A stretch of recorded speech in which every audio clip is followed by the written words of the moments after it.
CMS, ये 3 लफ्ज़ आपको बहुत सुनने को मिलेंगे और ख़ास तौर पे जब आप हमारे लर्निंग जर्नी में जैसे जैसे ग्रो करेंगे you will get to hear these 3 letters काफ़ी ज़्यादा। CMS, तो what exactly is a CMS? A CMS is a content management system. मेरे साथ रिपीट करें, content, C for content, M for management, S for system. CMS is a content management system. थोड़ा सा सोचें और लिखें अपने एक पेन और पेपर पे कि कंटेंट मैनेजमेंट सिस्टम क्या हो सकता है, what exactly is a content management system. कुछ आइडियाज आ रहे हैं आपको? तो as the name says, a content management system allows you to manage content. Content क्या होता है? कंटेंट, जिस तरह के हमने पिछले एक लेसन में भी जिक्र किया, इज वो मवाद जो आपको इंटरनेट पे काफ़ी ज़्यादा नज़र आता है। It could be in form of pictures, it could be in form of videos, it could be in form of text, it could be in form of links, it could be in form of file. So CMS is a software that stores content. इसकी एक example मैं आपको देना चाहूँगा which will help you understand कि CMS exactly होता क्या। CMS को वेब इंजन भी कहा जाता है। So very good example is to think of it as a car engine. जिस तरह गाड़ी को चलाने के लिए एक इंजन होता है और काफ़ी ऐसी गाड़ियाँ इंजन में सेम इंजन इंटरनली लगा हुआ होता है, इसी तरह CMS is the engine of the web. So जिस तरह एक गाड़ी में इंजन उसकी फंक्शनैलिटी को मैनेज करता है, बेशक गाड़ी ऊपर से जैसी भी देखने में हो या जैसी भी काम करती हो, CMS is manages the engine of a particular management system. तो CMS में 2 चीज़ें होती हैं, CMS has a back end and CMS has a front end. Back end वो एरिया है जिधर से the person who is the administrator या in short admin can manage the content of that CMS, and the front end is how the CMS looks from the front. तो काफ़ी ज़्यादा websites जो आप इंटरनेट पे विजिट करते हैं, in fact more than 70% of the entire web is powered by different kinds of CMS, different kind of content management system. और इसका जो बैक एंड है वो एडमिन्स खुद लॉगिन करके उसको चेंज करते हैं। इसकी एक बड़ी सिंपल सी example is a Facebook page. तो फेसबुक पेज अगर आप में से कुछ लोगों ने बनाया हो या विजिट किया हो, यूज़ किया हो, तो जिस तरह आप उसकी एडमिन सेटिंग्स में जाके कंटेंट अपलोड करते हैं, वैसे ही CMS के बैक एंड से जाके आप कंटेंट अपडेट कर सकते हैं और फ्रंट एंड पे वो आपके यूज़र्स को नज़र आएगा। CMS की एक बहुत ख़ास चीज़ ये है कि CMS allows you to use templates. So engine अंदर से जैसा मर्जी हो, सामने से जो गाड़ी की एक लुक होती है वही आपको नज़र आती है, वैसे ही CMS के सामने थीम्स होती हैं, CMS के सामने टेम्पलेट्स होती हैं, और वो थीम्स को चेंज करके you can change the look and feel of a website, बेशक अंदर से इंजन जैसा भी हो। तो there are many types of CMS, बहुत सारे डिफरेंट तरह के कंटेंट मैनेजमेंट सिस्टम हैं जो एग्जिस्ट करते हैं या अवेलेबल हैं।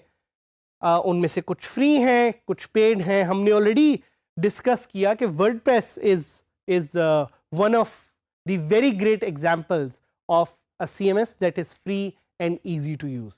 एंड वर्डप्रेस का ही ये कोर्स है और इस पर हम यही एक्सप्लोर करेंगे कि वर्डप्रेस को यूज़ करते हुए आप कैसे नई वेबसाइट्स बना सकते हैं, फंक्शनैलिटी अपडेट कर सकते हैं। But again it's important to know कि CMS की क्या ख़ास फीचर्स होती हैं। तो CMS usually has great SEO features. SEO का एक कोर्स भी है DG स्किल्स का जो आप ले सकते हैं, और उसमें भी कुछ CMS का जिक्र है। सो जिस तरह मैंने आपको बताया कि using a CMS you can do SEO fast because a CMS usually has built-in SEO tools. SEO से मुराद सर्च इंजन ऑप्टिमाइजेशन. एक और फीचर जो CMS में होती है वो ये होती है कि CMS usually has user management tools. तो अगर आपके बहुत सारे यूज़र्स हैं, लेट्स से आपकी एक सब्सक्रिप्शन वेबसाइट है या लोग आपकी वेबसाइट पे आके कोई परचेजेस कर रहे हैं, आप उन यूज़र्स को या उन परचेजेस को मैनेज कर सकते हैं thanks to a CMS and the built in feature it has. उसके अलावा CMS की एक बहुत अमेजिंग फीचर ये है कि आप इससे ईमेल्स मैनेज कर सकते हैं. तो अगर आपने अपने यूजर्स को ऑटोमेटेड ईमेल्स भेजनी है, your CMS can help you do that. CMS also usually has a support for built-in file types like HTML, file types like PDF.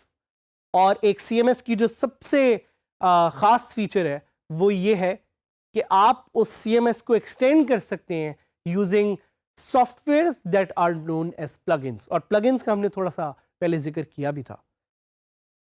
इसके अलावा CMS की एक बहुत ज़बरदस्त फीचर ये है कि you can use it to track file changes. तो अगर आपकी फ़ाइल में कुछ चेंजेस हैं आप वो देख सकते हैं. उसके अलावा आप फाइल्स को वहाँ से ही एडिट करने की फंक्शनैलिटी को भी यूज़ कर सकते हैं. That's also a very big advantage of a CMS. तो आपके ज़हन में एक क्वेश्चन आएगा, is WordPress the only CMS? The short and sweet answer to that is no. WordPress is not the only CMS. But yes, WordPress is one of the best CMSs to use out there. एक और question आप पूछ सकते हैं कि why do people use CMS? भाई लोग आखिर कंटेंट मैनेजमेंट सिस्टम क्यों यूज़ करते हैं? वो इसलिए क्योंकि कंटेंट मैनेजमेंट सिस्टम को यूज़ करते हुए आप अपना काम जल्दी कर सकते हैं. So instead of creating a website from scratch, if you use a CMS, you are able to create websites in probably just a day. So people use it for ease and for comfort and for speed. और benefits क्या हैं? Let's explore some of the benefits. Benefits यही हैं कि आपको speed मिलती है, आपको security मिलती है, आपको stability मिलती है. These 3 S's are one of the key reasons why people use a CMS. But let's look at some of the cons.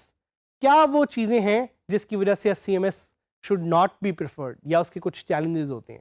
So one of them is a security risk. CMS update होते हैं लेकिन they take their time. So it's very important for you to use the latest version of the CMS you're using. So in this case we encourage you कि आप WordPress का latest version use करें. और कभी कभी CMS को update करने में डिज़ाइन में कुछ challenges होते हैं because CMS एक certain way में कोड हुआ होता है. तो ये एक और चैलेंज है CMS का, is the difficulty in design. और ऑब्वियसली कुछ फंक्शनैलिटी लिमिटेशंस हैं जो आपको फेस होंगी while using a CMS. But we'll give you some of the best tips in this course, so we'll make sure that you make the most efficient use of WordPress as a CMS. Last question, what are some of the popular CMSs? So there is Drupal, there is Joomla. We'll be talking more about these CMSs in detail. But for now, just try to understand that CMS is the base engine of your website. A CMS will help you do automated emails. A CMS will help you connect your website to social media. A CMS will help you with user management. A CMS will help you with content management. So we'll get to learn more about CMSs in the future, in future lessons, and specifically how to use WordPress effectively as a content management system.